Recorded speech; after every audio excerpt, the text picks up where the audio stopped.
Hi viewers, how are you doing? How are you from wherever you are? This is your lady Honeynyabbs. Back to your screen again. Uh-huh. I have been going I've been going through the 5 stages of grief. Yeah, and I've actually today I'm just in the last one. The last one I have already done 4. So kindly go back, watch all these videos. You'll be able to from part 1, part 2, part 3, part 4. And the last one. As I talk about this one, at the end, I'll be able to talk about the process of mourning, what mourning is. Okay. So after depression, the last stage I talked about, number 4, was depression. Now we are in the acceptance stage. Uh-huh. So this is a stage where somebody now accepts and acknowledges the reality of the loss, mm-hmm, and accepts to live life now, like to live a changed life without that loss. Yeah, embracing life, living without having what you lost. Yeah, this is a stage of reality where you accept it and you're willing to move on. Yeah, so it may not be, it doesn't mean that now the person is not sad anymore. It doesn't mean that, because feelings of sadness will always come. The issue is being able to regulate now your emotions, because sometimes you'll be happy when you're out there, your friends, you're doing something that makes you happy. Sometimes you'll be happy, sometimes you will be sad when you remember. Yeah, when you remember what happened to you, when you remember that you're missing these things sometimes. So this is a stage where you'll be moving from emotions, between emotions. Yeah, and this will take a long time. Yeah.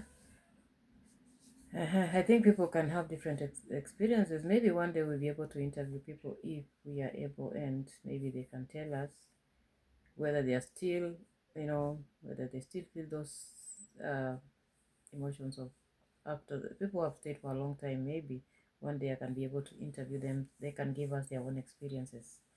Yeah, and then maybe I can put it over here. But this is a stage that is on and off, but somebody has accepted and accepted to move on. They have accepted to make a change in their lives. They have accepted that I am moving on. If you have been left as a single parent, now you're saying I am embracing this as a single parent. My wife is not there anymore. She doesn't. I don't have that other part of income that we used to have. My wife used to do 1, 2, 3, take the kids to school and back. Now I have to embrace it. You are now trying to get ways of doing, you know, juggling through all these things. You have accepted it and you're planning on it and you are doing it. So it is accepting reality. Yeah. It does not mean like maybe the pain is gone completely.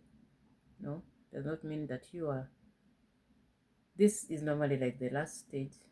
Yeah. In the process of grief. But mourning goes on. I said I'll talk about mourning. Mourning now is the process of coming into terms, yeah, with what happened, even after you have accepted it. Yeah. Mourning. Let me say you have lost your wife. You you lost your best friend, maybe. The friend you used to talk to, the friend you used to play with, the friend you used to take walks across the road with, the friend where when you're in the car together, you talk. I mean, you throw caution into the air.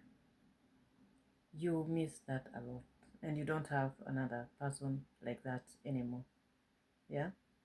So when those feelings come to you, the mourning process, that is what is mourning. You keep remembering all the time. You're remembering, even when you see a couple who are together and you think they are enjoying, it comes back to you. The process of mourning is missing and trying to process through what you have lost. Yeah, these feelings will always come back.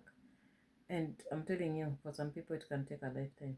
Some people, it takes a long time. And I don't think it really takes a short time for anyone, but it is relevant. Yeah, it's different with different people. Yeah. Uh-huh. The same and vice versa. Mm-hmm. Now, if you lost your spouse, mm-hmm, and that spouse uh, the was the financial, mm-hmm, person, mm-hmm, the breadwinner in that home, and maybe you had agreed that one this you can be working as I do this work. Now you see what you have lost. You have not just lost your spouse, you have also lost your source of income. Yeah, that is big.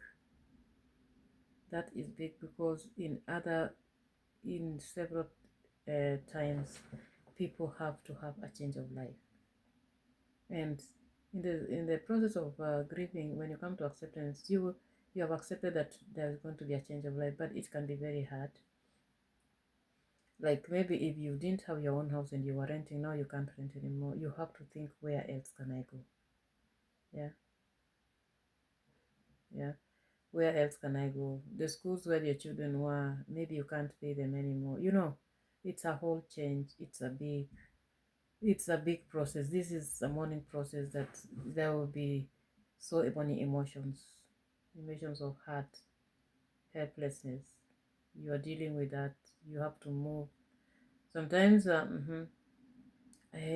do not know. Sometimes you might have, as we people in families, some people do not accept people in their homes. Like a husband married a person and they think, now this person has come to intrude in our family. So when, let's say, the husband passes on, the people are happy and they will say, now we do not want anything to do with that. So you suffer loneliness, hmm you suffer rejection, yeah, you suffer, you know, these heavy duties that you are doing. You suffer all that, yeah. In case of a death, I think people suffer a lot of things, yeah. That's why I said if you ever find you have a family or a group of friends, that stand with you, that can take you through. They can even help you think. We know you, we know, dear, you know what your husband used to do. We can help you here. There is this particular house. It's not so bad. It's even a wooden house. Yeah, I mean, I'm talking about back home. Back home, we don't do. I know here people do wooden houses because of the weather, and they are very expensive the way they do it. But back home, we do stone houses mostly.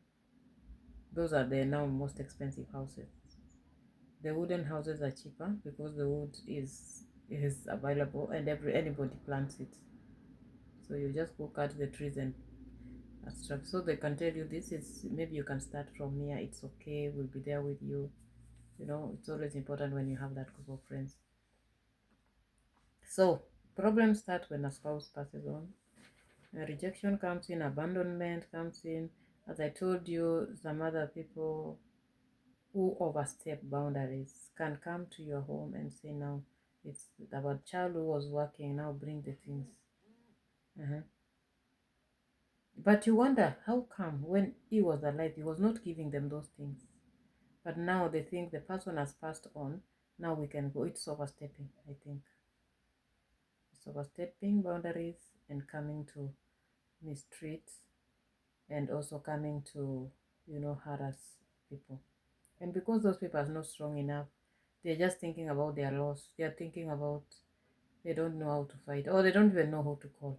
So people end up taking their things. Can you imagine, people can even go and start looking for your titles? So, um, as a therapist, I think I can just advise people always to put their matters in order when they're alive. Yeah, to put their families not in jeopardy, because other people will mistreat your family members when you are gone. As a breadwinner, whether you're a lady or a man, they will try to come in and say, it was this person was doing this person was doing this. The other people, most of the time, because maybe they felt that you came to intrude in their family, they would not accept it. So, I mean, just as a point, not as a therapist, just as a point of advice. Yeah, you can always put your matters in order uh, for the good of your family. In fact, one time I used to read this leadership books by John Maxwell. John Maxwell said one time that I think it was John Maxwell, if I'm not wrong, or somebody else, maybe. He said that there are people who are not responsible. Mhm. Because a responsible person puts things in order, even puts things in order even when they are gone. Yeah. Because you are a person who wants to empower people, and you know that you do one, two, three when you're alive. You have been helping a certain charitable place. You have been helping your parents. You have been doing this, and even as you go, and maybe you have been enabled to have those finances. Even when you're gone, you can always write it down. I've talked about journaling. Journaling can even be a will is journaling. Journal and say, even when I'm gone, this can be done, and things continue. That is being responsible and living a life even after you go. Yeah. So, as I'm saying, in case of a death, people go through a lot. Yeah. Now they're left with the children. They don't know how to be fathers, or they don't know how to be mothers. Yeah. The children now, in the other end, are suffering also. They are suffering because they don't get what the mother used to give or what the father used to give. So you find, in case of a death, spouse never think it is only you. Your children are suffering a lot. They are also going through all those stages of of grief. Yeah, they also mourn with you the way you did for a long time. They are also going through the same process. Also, because they are losing, they lost a father, they lost a friend, they lost somebody who used to teach them how to play, you know, basketball, how to play, tennis. Their fathers who are so handy, who spend quality time with their children. God bless them, because that is the only way that normally you can really get attachment with your children. They go to church with them, you know, they do things with their children. Even when they're going to work, they tell their children, come and see. The children learn as they see. The children connect. The children know what being human is. Those fathers, may God bless them. It's always good to spend quality time with your children. Whether you're talking to them or not, they know. You help them to be able to connect with other people, because they can see how you're connecting. Okay? So the children also mourn those kind of things. They mourn as well as a parent is mourning, the child is also mourning. Yeah. The mother of the person who has passed on, or the father, is also mourning. People mourn in different ways because they have lost different ways, different things. Okay. So the process of mourning comes in because the loss is big. It's not just that person. You have also lost other things, especially like how you're being treated in society, and it can go on for a long time. But acceptance comes for you to be able to move on. Acceptance comes that now I have to embrace this, whichever way I have to go on. You accept it, and that is how you start moving. But mourning goes on for a long time, and at any point, if anybody ever talks to you, they lost something at some point in their lives, especially loved ones. Mhm. Even with a job, I know with a job somebody could have lost and they went through that hard time, but when they have come back and got another job and they moved on, uh-huh, somehow it's better than the loss of a person. I think, I don't know. So this is what happens. The grief is normally the pain that comes immediately after loss, but mourning can go on for a long time. And I've told you that's the several things. And if you believe in God, you believe in, you can also get your comfort from there. You can tell God, I cannot handle it, help me. And He always does. For believers, they know that. You journal your things. Also, do not forget to tell God. He can also help you in these things. So those were the 5 stages, and I hope as you watch them, you can relate, and you can be standing with the people who are grieving.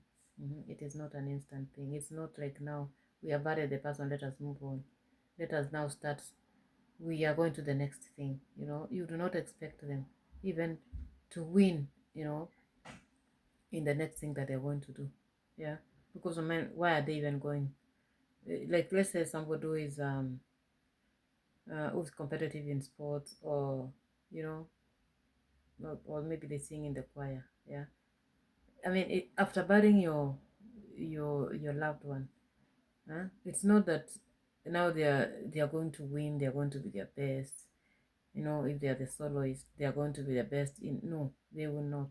They might even go to do those sports and they will not win, because I mean, they ask, why are they even doing it? Was I was doing it for my father. I was doing it for my child. I was doing it for my. But now, even if I win, I mean, where will I take the money? So they are still mourning. They are not in the same state. So let us give them time. Yeah, even when they lose in what they were so good in, let us understand it is in the process of mourning. For them, I mean, they've lost a bigger thing. That lose lo- the loss they have encountered in competitive things is not as important as the one they have lost, as you know, losing a person or a loved one. So thank you so much. That is psychoeducation. Some of the things I talk about is I put a lot of psychology inside. It's not therapy, but it's psychoeducation, because there's psychology in there. So thank you so much for listening. And we'll be going to the next topic. There are so many topics to talk about. As we move on, keep watching. And Honeynyabbs will keep you entertained and educated. Thank you so much.